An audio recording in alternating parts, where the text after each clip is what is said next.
In the third quarter of Game 5 of their series against the Dallas Mavericks, Phoenix Suns guard Devin Booker got fouled. Hard. With the Suns up big and about to take the lead in the series, every fan in the arena held their breath as Booker stayed on the ground after what turned out to be a flagrant foul on the Mavericks' Dorian Finney-Smith.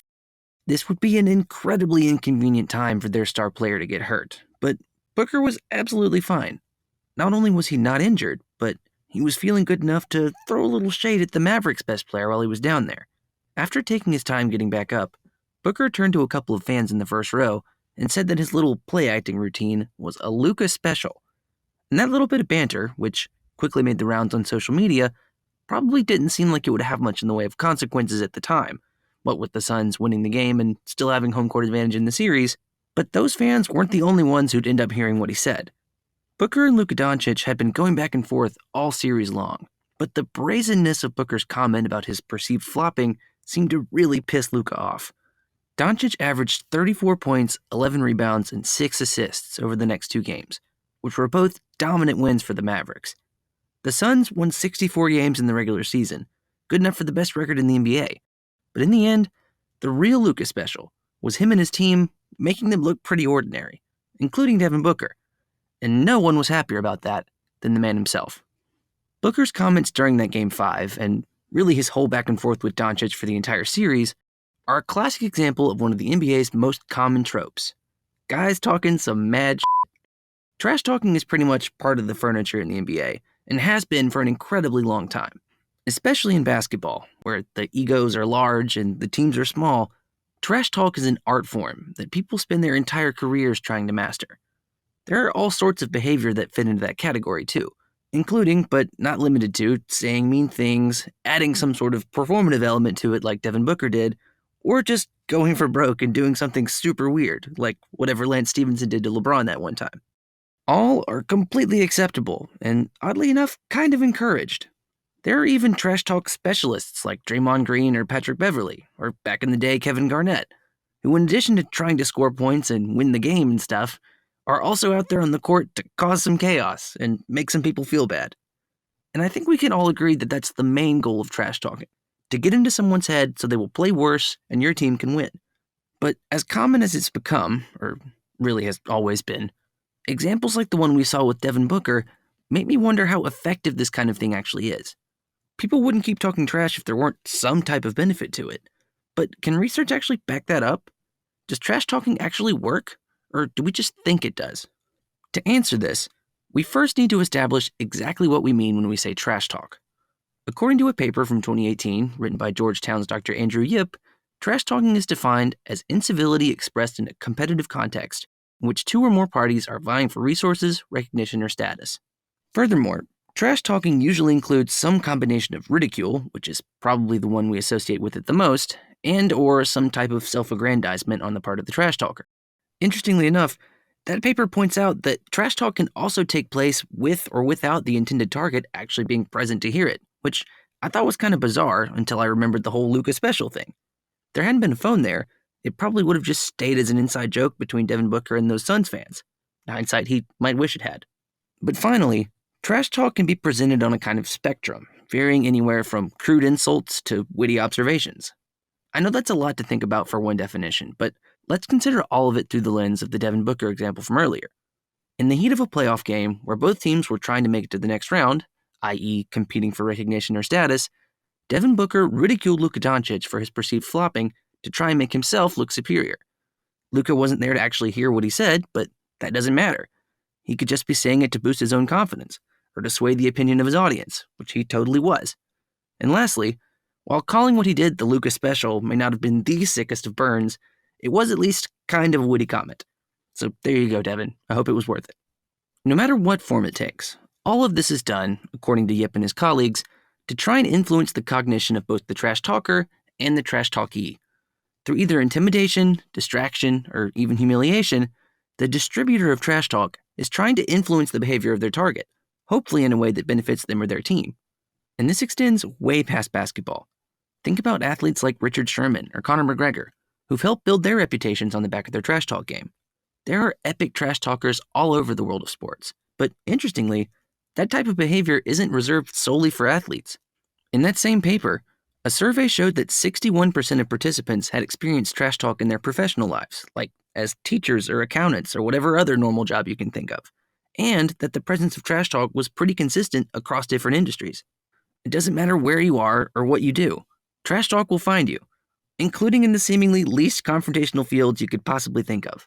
Probably my favorite quote in the whole paper was from an employee of Bath & Body Works who threw some serious shade at Yankee Candle. Gotta love some good candle banter. But whether you're in a candle shop or on the court in the NBA playoffs, as a species, we kinda love to talk crap, and in a certain sense, you could see what the appeal would be.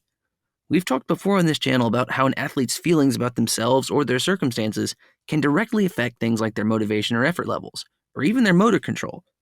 Trash talk is designed to disrupt the cognition of its target to the point that it affects their behavior, and when done well, it can absolutely disrupt the confidence of its recipient. One of the studies cited in that paper draws a direct line between what they call incivility, which trash talk is included in but would also cover things like bullying and abusive supervision, and decreases in creativity, flexibility, and memory. To put it another way, if someone like Draymond Green can say the right thing at the right time, it can absolutely put whoever it is he's going after off their game. But talking trash can also have some other consequences. In addition to incivility, which again is pretty much just someone being rude or disrespectful, one of the other key components of trash talk is competition. Because if you're just insulting someone from a position of power, then it's not really trash talk anymore, is it? It's kind of just being a jerk. If you watched The Last Dance, which I'm guessing because you like sports and were alive in 2020, you probably did, you'll probably remember the story of Michael Jordan getting into a fight with Steve Kerr in practice. By most accounts, that happened because Jordan was talking trash and being super physical with Kerr in an effort to assert dominance after coming back from being away for 2 years. But to me, because of the people involved, I probably wouldn't classify that as trash talk. Not by Yip's definition anyway, and I think it's a pretty good one. No offense to Steve Kerr, but he and Michael Jordan aren't really competitors. Partly because they were on the same team in 1996, but also because they just aren't on the same level.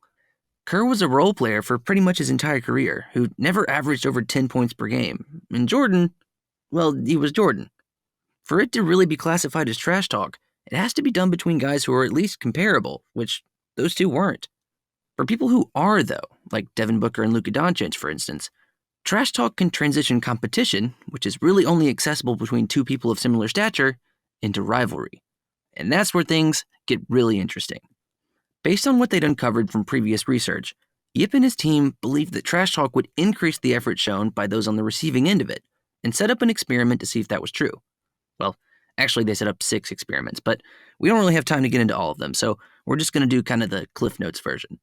The basic setup was to try and isolate trash talking as a variable by having 2 groups participate in a performance task, one receiving trash talk and one not, and then comparing their results.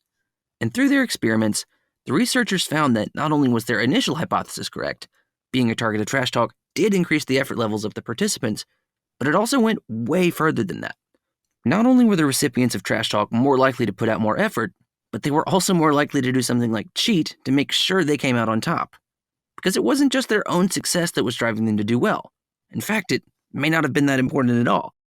The participants who received trash talk were more likely to do well in the experiments because they wanted their opponent to lose just as much as they wanted to win themselves. Trash talk enhances the psychological stakes of competition. And if you do that, you're taking an enormous risk. It might work, and the escalated tension might cause someone to break. But there's also every chance that it might bring out the best in them, too. There is an inherent danger in antagonizing a competitor, especially if you're in the NBA Finals and your competitor is the best player in the world, in a situation where he probably doesn't need any extra motivation. But despite all of that, that's exactly what Draymond Green tried against LeBron in the 2016 NBA Finals. With the Warriors up 2-1 and getting ready to go for the jugular, Draymond evidently made it his personal mission in Game 4 to poke the big bear until it got his attention. And boy did it ever. LeBron's been targeted pretty much his entire career. That kind of comes with the territory of being the best player in the world, but whatever Green said to him that night seemed to really get under his skin. No idea what that might have been, though. With the Warriors tantalizingly close to their second straight championship, Green gambled that trying to frustrate LeBron was the right strategy to get them over the line. And he definitely did frustrate him, there's not much ambiguity on that point. But it could also be argued that he motivated LeBron to play even better than he already had up to that point. After that confrontation in Game 4, LeBron pretty much took over the entire series, averaging over 35 points and a triple-double over the next 3 games, all of which were Cavs wins. Probably didn't hurt that Draymond trying to hit him in the wiener got him suspended for Game 5, but still, those last 3 games might have been LeBron's best out of the entire series, and the Cavs needed every bit of it to get their first title in franchise history. Whether it was to spite Draymond, or just because he knew he had to do it to get the Cavs out of the hole they were in, LeBron's game changed after that incident in Game 4. Although he intended to do the exact opposite, Draymond's trash talk woke up the beast, and given the chance to do it all again, Draymond might be a little more careful with his words. I could be wrong though, this is Draymond we're talking about. But after half a dozen experiments, Draymond keeping his thoughts to himself is exactly what Dr. Yip and his team probably would have recommended.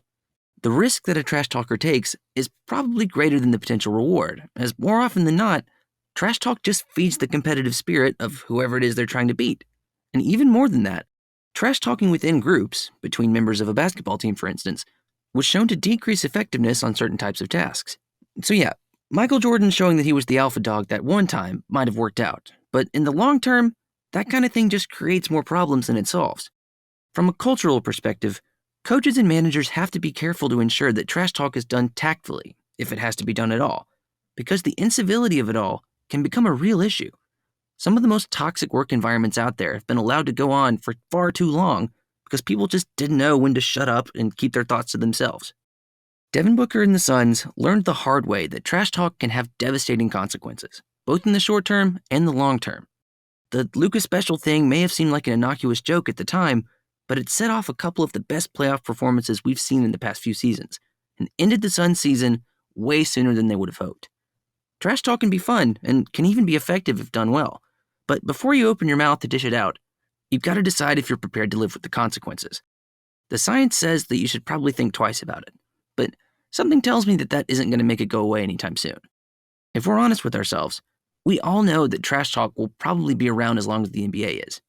But on the bright side, that also means that the legendary performances that can come from guys trying to shut trash talkers up will be too.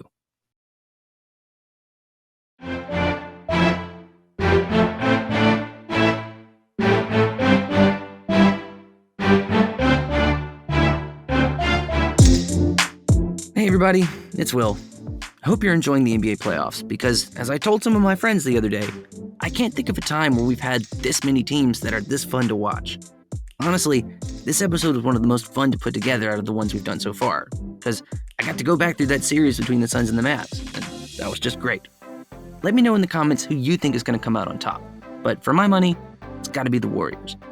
If you enjoyed the video, please let us know by giving it a like and subscribing to the channel for more content like it, or even signing up for our new Patreon. We put out a video at least once a week, and would love to have you here for the next one. Until then, I'm Will.